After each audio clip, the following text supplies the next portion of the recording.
Oke, kembali lagi ke video pembelajaran di channel YouTube ini. Jadi kali ini kita akan melanjutkan pembelajaran tentang perkuliahan matematika diskrit. Sama dengan video sebelumnya, kita akan membahas dari buku ini ya, buku Discrete Mathematics and its Applications. Nah, di video ini kita akan melanjutkan materinya. Jadi kalau sebelumnya kita belajar tentang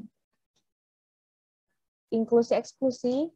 Nah, di video kali ini kita akan belajar tentang the pigeonhole principle atau burung merpati, prinsip burung merpati. Nah, jadi introduction-nya di sini dikatakan bahwa suppose that a flock of 20 merpati terbang into a set of 19 pigeonholes to roost. Jadi ada istilahnya ada 20 merpati nih terbang ke 19 sarang ya. 19 sarangnya untuk bertengger istilahnya. Nah, kemudian because there are 20 pigeons, jadi karena ada 20 merpati but only 9 tapi hanya ada 19 sarangnya, maka at least one of these dari maka setidaknya salah satu dari 19 sarang tadi, pigeonholes tadi, must have at least 2 pigeons in it. Jadi, nah bayangkan nih, ada 20 burung merpati terbang, kemudian tapi di situ hanya ada 19 sarang aja. Jadi misalkan di sini ada 1, 2, ini sarang burung merpati ya, 3, 4, dan seterusnya. Anggap aja ada sarang burung merpati sampai ini sarang ke-1, sarang ke-2, 3, 4, dan sarang ke-19. Nah, di sini ada burung merpati nih. Gimana ya?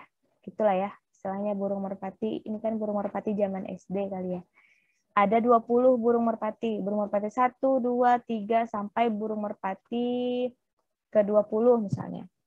Nah, jadi si 20 pigeons tadi dia terbang hingga ke 19 ini.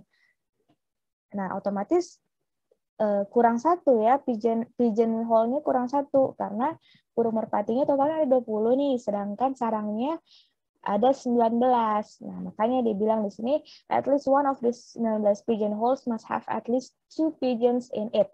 Akibatnya misalnya, oh ini di sarang 1 ada 1, 2 ada 1, 3 ada 1, 4 ada 1. Nah, si 19 ada 1, si 20 nih, burung merpati 20 harus terbang kemana nih? Misalkan dia terbang lagi, ya udah deh dia numpang aja ke yang 19.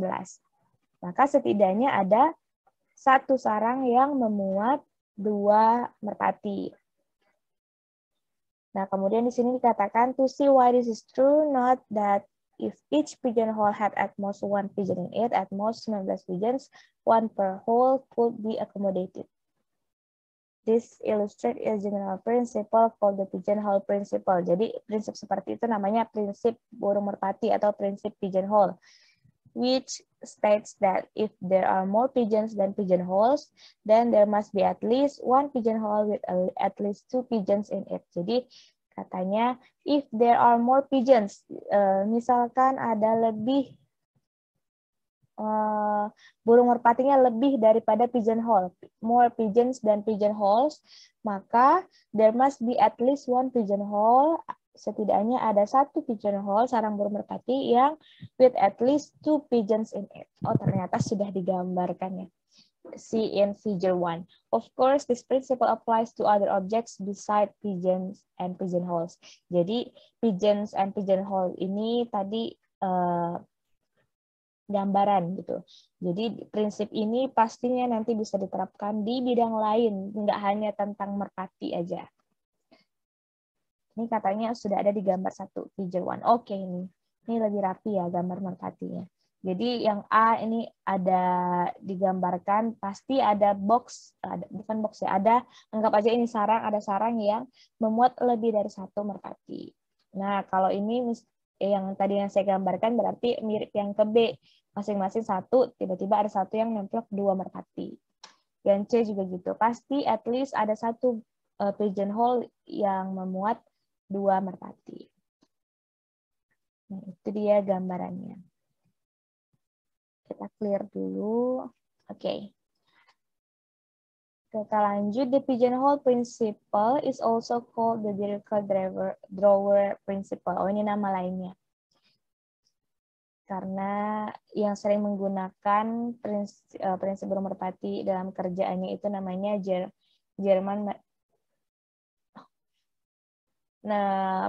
matematikawan dari Jerman yang Dirichlet namanya Dirichlet. The pigeonhole principle can be used to prove a useful corollary about function. Oke, ada akibatnya, ada corollary. Jadi akibatnya di sini a function f from a set with k plus 1. Jadi suatu fungsi f dari suatu himpunan dengan k plus 1 atau lebih or more elements atau lebih, k plus 1 atau lebih ya tadi, to a set with k elements. Jadi ke suatu himpunan dengan k elemen itu bukan fungsi satu-satu. Ingat ya. Jadi yang harus kalian ingat apa? Harus kalian ingat adalah definisi fungsi itu seperti apa, kemudian ada fungsi satu-satu itu seperti apa. Nah, jadi katanya kalau misalnya ada himpunan K plus 1, dipetakan ke K, maka dia bukan fungsi satu-satu. Nih buktinya. Buktinya kita baca saja di sini. Suppose that for each element Y in the codomain of F, we have a box that contains all element X of the domain of F such that Fx sama dengan Y equals Y. Jadi misalkan untuk setiap elemen Y di kodomain of F, kodomain dari F, kita punya box yang memuat semua elemen X, sehingga nanti kita punya Fx sama dengan Y. Ini gambaran aja ya, misalnya kita punya domain dan kodomainnya di sini. Jadi domainnya tadi sebanyak K plus 1 ya, because the domain contains K plus 1 or more elements. Jadi kita anggap K plus 1, misalnya ini 1, 2, 3, sampai ada K plus 1. Pokoknya dia sebanyak K plus 1 elemen. Kemudian di sini sebanyak K elemen ya. Ini suatu fungsi F yang memetakan tadi. Fungsi yang memetakan dari domain ke kodomainnya. The codomain contain only K element. Sudah ya. The pigeonhole principle tell us that one of this box contains 2 or more elements X of the domain. Jadi kan memasangkan ya, mengaitkan. Jadi fungsinya dikaitkan seperti ini. Nah, kalau misalnya dia sebanyak K, maka di satu-satu. Tapi ingat, di domainnya dia K plus 1. Ada lebih satu di sini.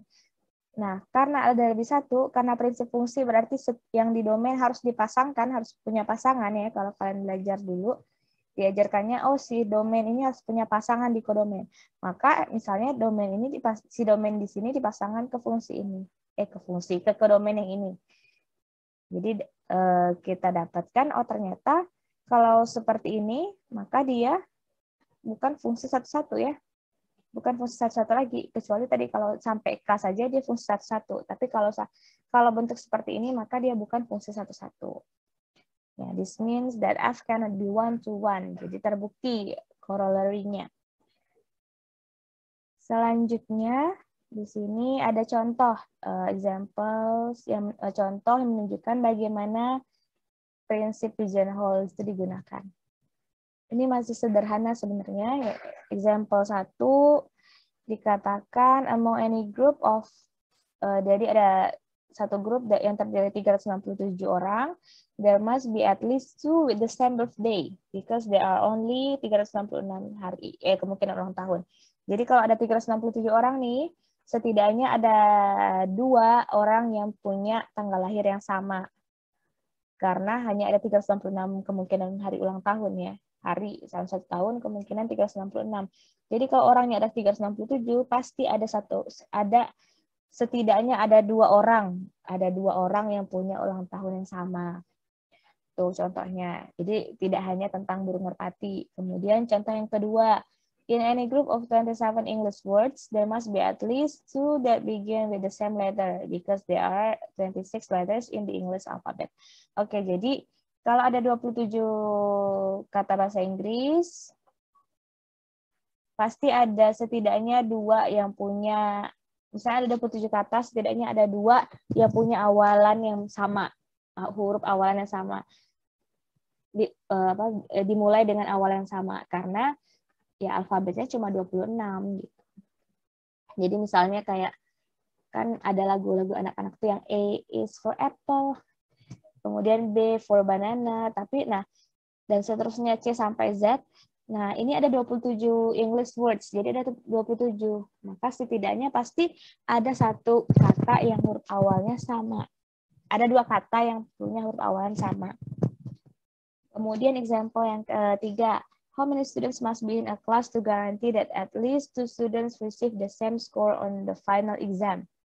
If the exam is graded on a scale from 0 to 100 points. Jadi ada berapa banyak siswa yang ada di dalam kelas untuk menjamin bahwa setidaknya 2 siswa menerima nilai yang sama. Kalau nilainya skalanya dari 0 sampai 100. Maka jawabannya pasti dia katanya minimal ada 2 yang sama. Berarti kemungkinan ada 101 possible scores on the final. Jadi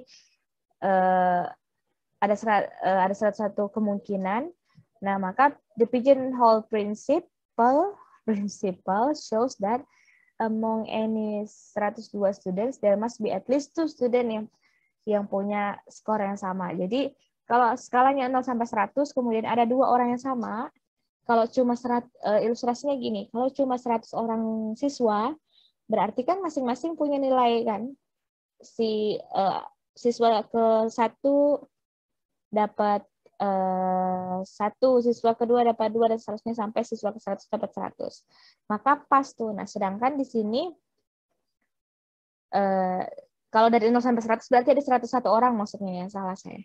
Kalau 0 sampai 100 berarti ada 100 orang. Siswa ke-1 dapat 0, siswa kedua dapat 1, siswa ke-101 dapat 100. Karena kan jumlah 0 sampai 100 itu ada 101 bilangan.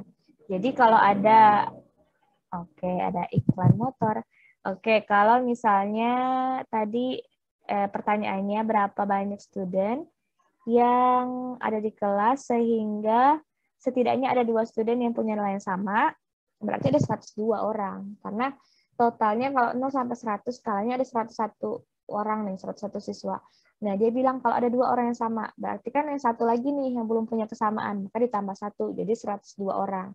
Pasti kalau ada 102 orang pasti ada satu nilai yang sama. Kalau tidak percaya coba saja. Digambar, diilustrasikan, bisa diilustrasikan kotak-kotak kayak burung merpati tadi, atau kalian punya inisiatif yang berbeda, silahkan.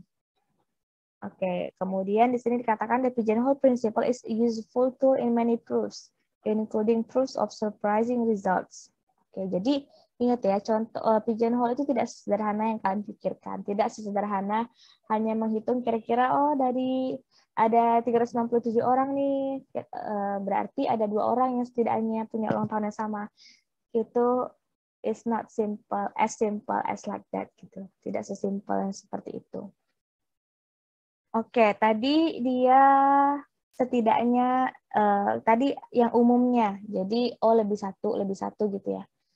Lebih 1, maka ada 1 kotak yang isinya 2 gitu. Nah, kalau ini kita masuk ke generalize. Jadi perumuman dari prinsip pigeonhole. Nah, yang namanya perumuman kalau tadi ada lebih 1 berarti ini ada lebih R misalnya, ada lebih sebanyak K atau ada lebih sebanyak J. Bebas lah ya ininya istilahnya. Di sini the pigeonhole principle states that there must be at least 2 objects in the same box when there are more objects than box. However, even more can be said when the number of objects exceed a multiple of the number of box. Nah, jadi bisa a multiple of the number of box. For instance, among any set of 21 decimal digit, there must be 3 yang sama. This follows because when 21 objects are distributed in the 10 box, one box must have more than 2 objects. Contohnya, dari suatu himpunan, dari 21 digit desimal pasti ada 3 angka yang sama. Kenapa? This follows because when 21 objek misalnya ada 21 objek didistribusikan ke 10 box, satu box pasti punya lebih dari 2 objek. Jadi kalau di sebelumnya misalnya ada 19 merpati, 19 sarang, terus ada 20 merpati, oke, berarti lebih 1, masukin kemana? Nah, ini mungkin dia tidak lebih 1, tapi bisa lebih dalam satu kotak itu, kalau yang sederhana tadi dalam satu kotak, oh ada yang memuat 2. Kalau ini dalam satu kotak bisa memuat 8. Kemudian yang kelebihannya itu tidak hanya lebih 1, bisa lebihnya 3, bisa lebihnya 4 gitu. Nah, kemudian selanjutnya ini teoremanya. Teoremanya dari perumuman tadi, jadi if an object, jadi ada an object ditempatkan di K box. Jadi ada n object ditempatkan di K box. Maka setidaknya ada satu box yang memuat sailing n bagi K objek. Pembulatan ke atas ya, pembulatan ke atas n per K objek. Contohnya gimana nanti kita bahas di bawah ya. Kita untuk sementara kita baca dulu. Kadang-kadang ketika kita membaca pembuktian memang tidak langsung mengerti. Bukan kadang-kadang ya, seringnya memang sering tidak langsung mengerti. Kadang-kadang kita harus lihat dulu contohnya untuk memahami pembuktiannya kemana. Karena kan dari 5 baris yang membuktikan teorema ini, tentunya ada berlembar-lembar HVS yang mereka habiskan. Baru setelah itu bisa disingkat menjadi 5 baris ini. Jadi ketika kita memahami bukti dari teorema, itu tidak mungkin dalam waktu 1 menit atau 1 kali mendengarkan kita langsung paham. Karena namanya proses belajar, maka kita harus berulang kali memahaminya. Oke, lanjut. Oke, proof-nya di sini. We will use a proof by contradiction. Jadi pakai kontradiksi. Suppose that none of the box contains more than n dibagi K kurang 1 objek. Jadi anggap bahwa tidak ada box yang memuat lebih dari n per K min 1 objek. Tadi kan dibilangnya gini teoremanya, ada n objek, ada K box. Ingat ya, ada n objek, ada K box. Berarti kasusnya pasti n lebih besar dari K ya. Kan pigeon hole. Jadi kelebihan nih n-nya. Sedangkan K-nya segitu doang. Ada K box misalnya. N-nya lebih besar dari K. Pasti nanti ada satu box, at least ya, tidak mesti satu. Setidaknya ada satu box yang memuat n dibagi K objek. Pemulatan ke atas. Contoh sederhana. Ada 10 objek. Ada 10 objek, tapi kotaknya ada 6. Ada 10 objek, kotaknya ada 6. Coba dibayangkan. Kayaknya kebanyakannya. Ada 5 objek, kotaknya ada 2. Ada 5 objek nih. Objeknya apa ya? Bintang ini ya, bintang ini. Ada 5 objek. Kemudian kotaknya ada 2. Nah, di sini dikatakan kalau ada 5 objek ditempatkan ke 2 kotak, setidaknya ada 1 kotak yang memuat pembulatan ke atas sailing n dibagi K. N-nya tadi 5 bagi 2 ini ya. Berarti hasilnya adalah 3. Kan yang bagi 2,5 jadi 3. Berarti ada setidaknya 1 kotak yang memuat 3 objek. Benar nggak? Ya udah kita coba aja nih. Kan 1, 2, 3, 4. Nah benar, ternyata ada 1 kotak yang 3 objek. Nah sekarang kita tadi balik lagi ke pembuktian. Anggap suppose that none of the box contains more than n bagi K min 1. Tadi n bagi K ini kan 3 dikurang 1 berarti hasilnya adalah 2. Nah, anggap katanya tidak ada box yang memuat lebih dari 2 objek. Maka totalnya adalah Kenapa seperti ini? Karena kan kita kontradiksi. Kita maunya kontradiksi ya. Berarti kita kontrakan ini tadi. Kalau kita kontrakan yang pernyataan ini. There is at least one box containing at least n per k object. Katanya ada. Kita kontrakan, kita bilang tidak ada. Tidak ada kotak yang memuat n per k min 1. Kenapa dikurangi 1? Balik lagi, karena ini fungsi scaling ya. Jadi pembulatannya kan naik ke atas nih. Makanya kita kurangi 1. Nah, maka total banyaknya objeknya adalah apa? Nah, di sini totalnya tadi n per k min 1 dikali k. Berarti kan tadi berapa? 2 dikali 2 gitu ya. 2 dikali 2 itu kecil dari 2 dikali 5 bagi 2 tambah 1 kurang 1. Sama dengan 5. Jadi 4 kecil dari 5. Artinya apa? Artinya apa? Katanya tadi tidak ada kotak yang memuat lebih dari 4 objek. Lebih dari 2 objek. Maka banyaknya objeknya adalah tadi 2 kecil dari 4 ya. 4 kecil dari 5 sama dengan n tadi. N-nya kan 5. Di mana inequality pertidaksamaan ini n dibagi k kecil dari n per k plus 1 digunakan. Ini kan hasilnya tadi adalah 3 kecil dari n per k. N per k tadi adalah 2,5, 3,5. Nah, ini kontradiksi karena totalnya, this is a contradiction because karena totalnya adalah sebanyak 5 objek. Di mana letak kontradiksinya? Kita cerna lagi. Katanya nih, kita anggap tidak ada box yang memuat lebih dari 5 objek, lebih dari 2 objek. Tadi kan ada 2 box, ada 5. Ada 2 box, ada 5 anggota. Nah, tidak ada box yang memuat lebih dari 2.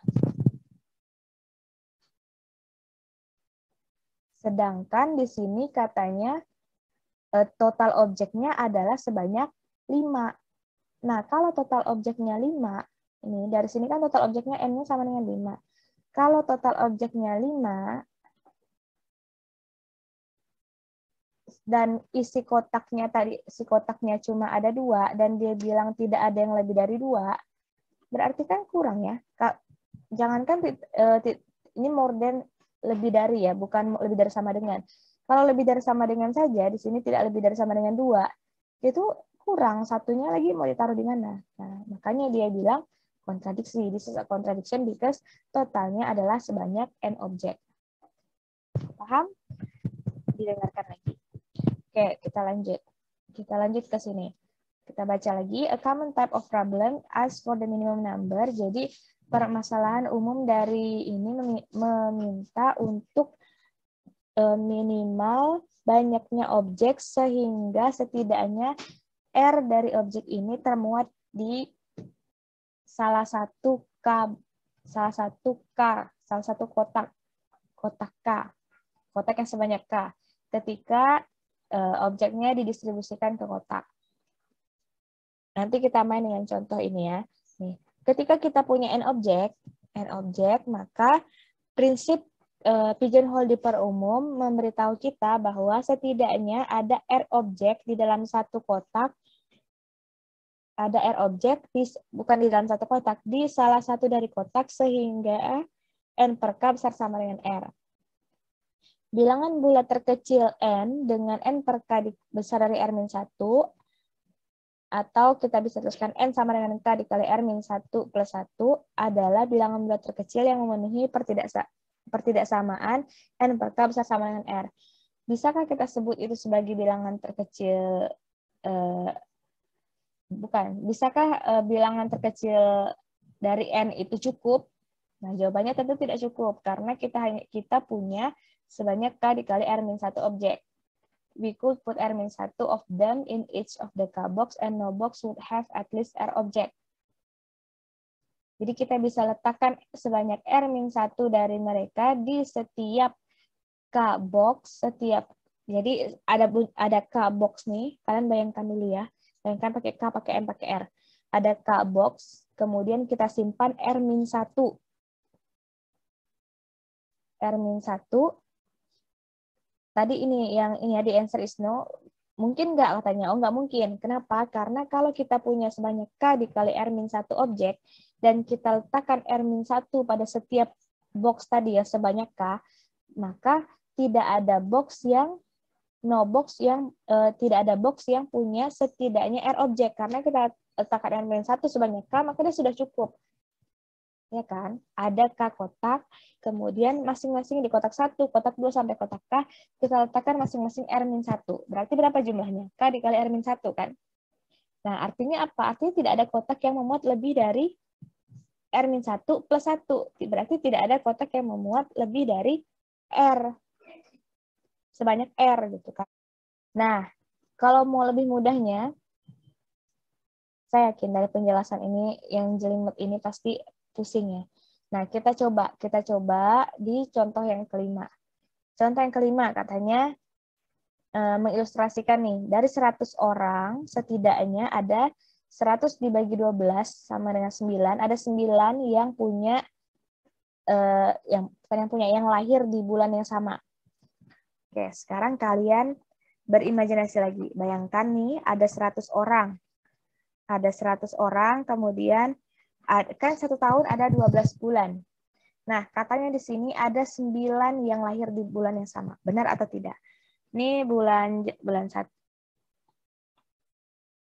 misalnya ada bulan 1, bulan 2, bulan 3 sampai ya, Januari, Februari sampai Desember gitu ya. Nah, ada 12 berarti ya. Kalau ada 12, nah masing-masing tuh orang 1 lahir bulan Januari, orang 2 kalian urut bulan Februari, Maret seterusnya. Berarti kan ada 12 kotak, berarti K-nya 12. Berarti kan K-nya itu ada 12. Kemudian N-nya itu ada 100. Nah, tadi di sini dikatakan bahwa pembulatan dari N per K itu adalah 9. Pembagian dari 100 per 12 adalah 9.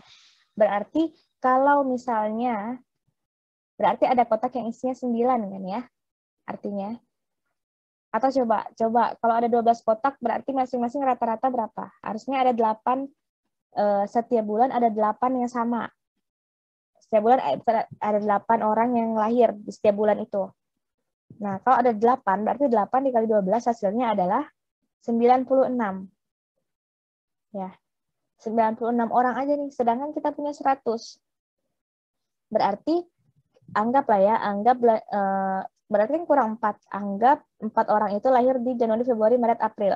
Berarti di 4 kotak pertama, kotak Januari, Februari, Maret, April, itu memuat 9 orang.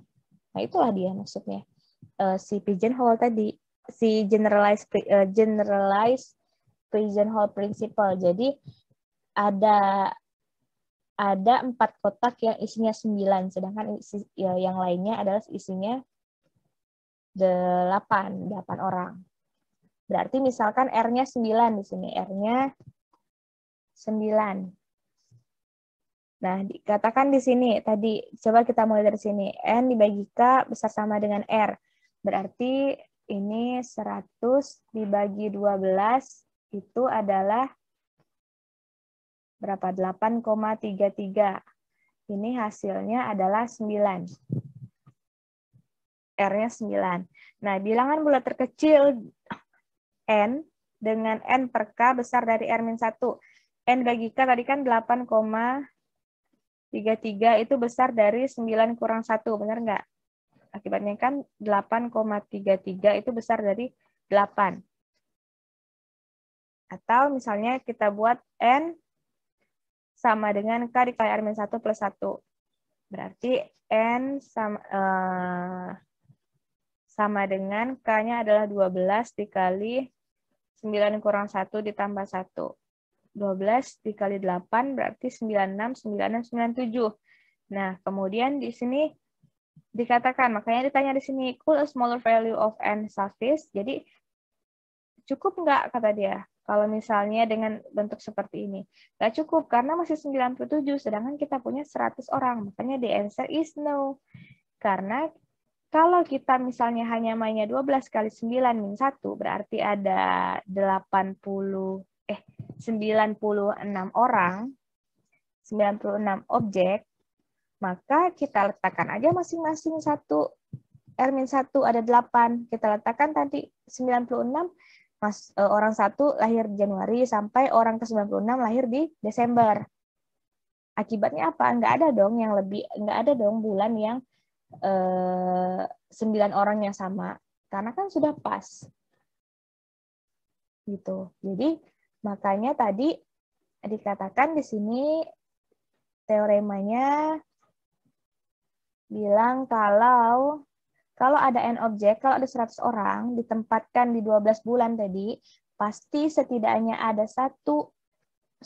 satu kotak 1 bulan yang memuat n per k objek, yang memuat 9 orang. Jadi setidaknya ada satu aja yang memuat 1 bulan yang isinya 9 orang.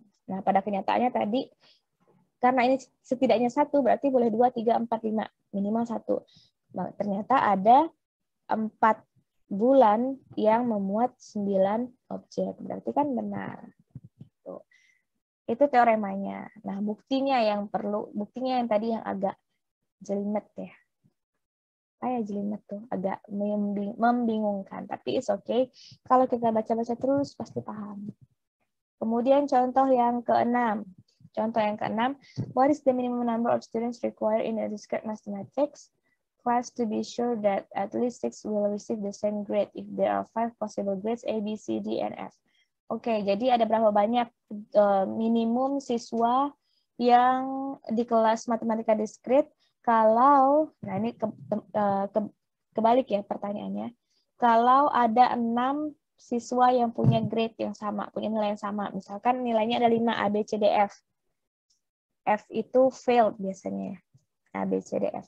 Nah, jadi di sini ada berapa siswa kira-kira? Kalau ada 6, setidaknya ada 6 minimum ya, ini minimum. Ada 6 orang yang punya yang sama.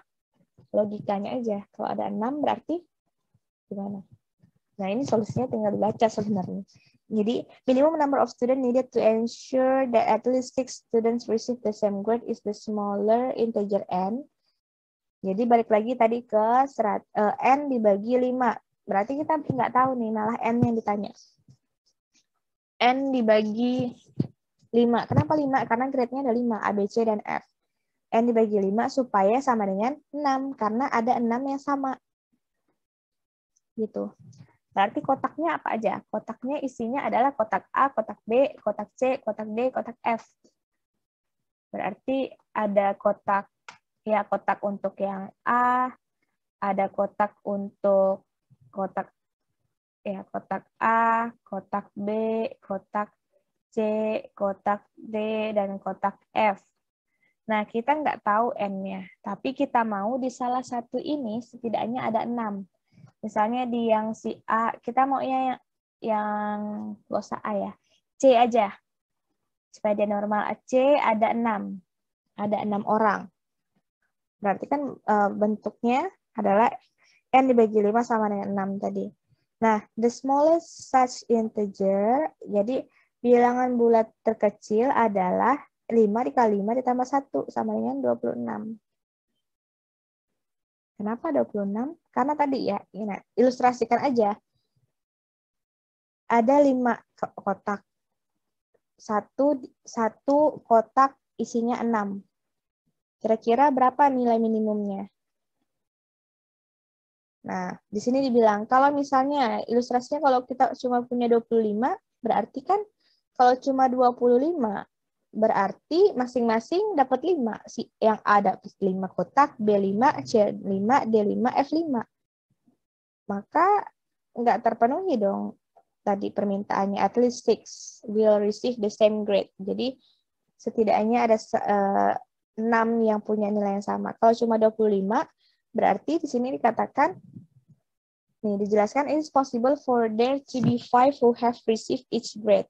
Jadi 5, so that no six students have received the same grade. Jadi nggak ada 6 siswa yang punya nilai yang sama. Maka supaya dia ada 6 yang nilai sama, ya tambah 1.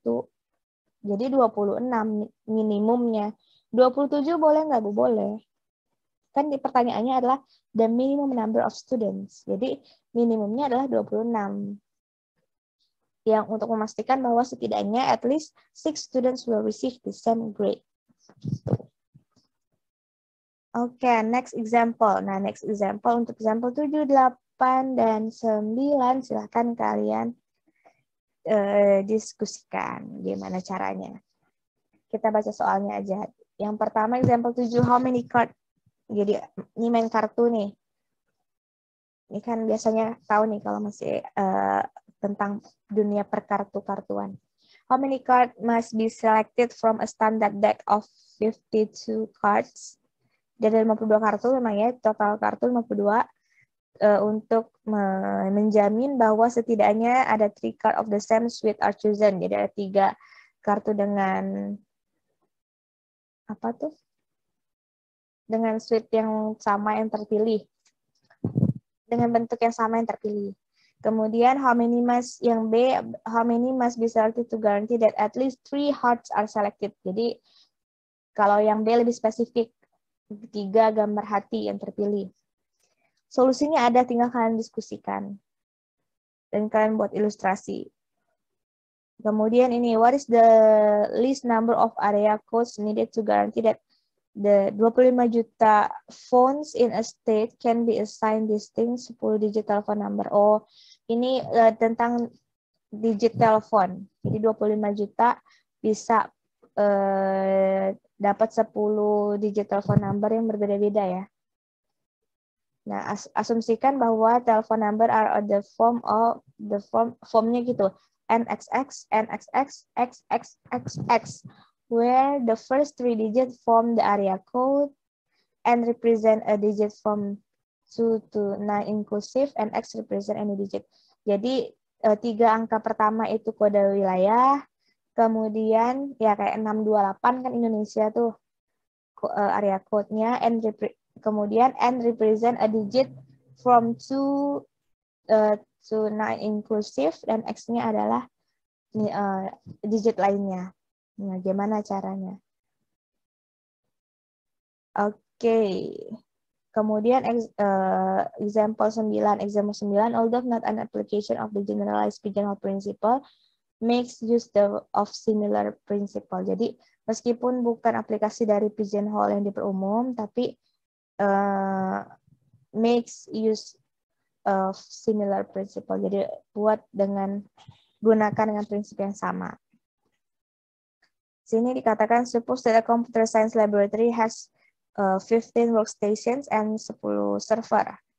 A cable can be used to directly connect a workstation to a server. For each server, only one direct connection to that server can be active at any time. We want to guarantee that at any time, any set of 10 or fewer workstations can simultaneously access different servers via direct connections. Although we could do this by connecting every workstation directly to every server. What is the minimum number of direct connection needed to achieve this goal? Oke, jadi ada 15 workstation, kemudian 10 server. Seperti itulah ya kasusnya tadi. Silahkan dibaca dan didiskusikan. Oke, jadi itu tadi beberapa contoh tentang pigeonhole yang diperumum. Dan pigeonhole juga, prinsip pigeonhole. Nah, jadi balik lagi tadi intinya, jadi pigeonhole tidak hanya untuk kasus tentang burung merpati saja. Jadi banyak ternyata permasalahan-permasalahan yang melibatkan prinsip dari si pigeonhole tadi. Oke, silahkan.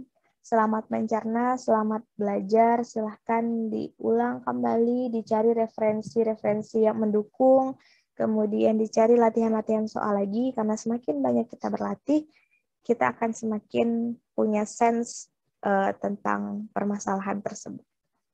Oke, terima kasih.